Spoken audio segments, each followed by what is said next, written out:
Talks with Ramana Maharshi. Talk 28 continued. Visitor. What is the relation between my free will and the overwhelming might of the Omnipotent? 1. Is omniscience of God consistent with ego's free will? 2. Is omnipotence of God consistent with ego's free will? 3. Are the natural laws consistent with God's free will? Maharshi. Yes. Free will is the present appearing to a limited faculty of sight and will. The same ego sees its past activity as falling into a course of law or rules, its own free will being one of the links in that course of law. Omnipotence and omniscience of God are then seen by the ego to have acted through the appearance of its own free will.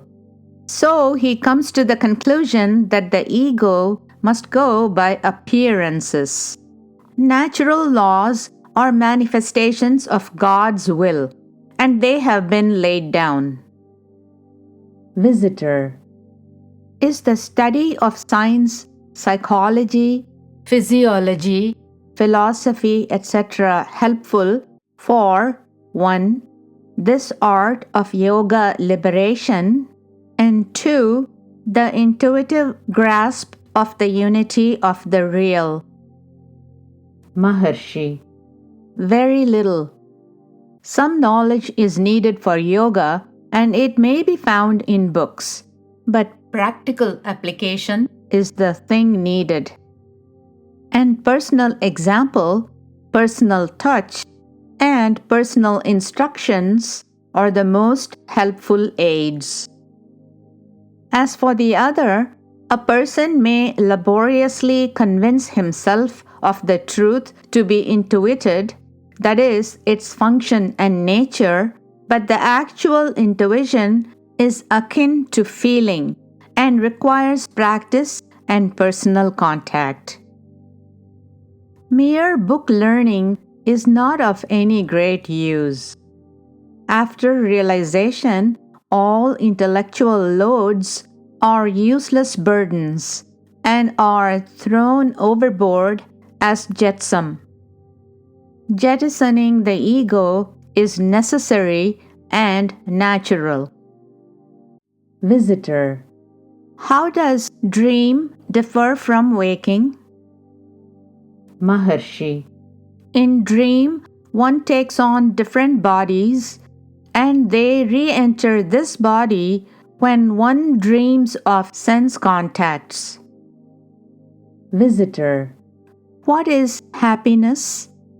Is it residing in the Atman, or in the object, or in the contact between the subject and the object?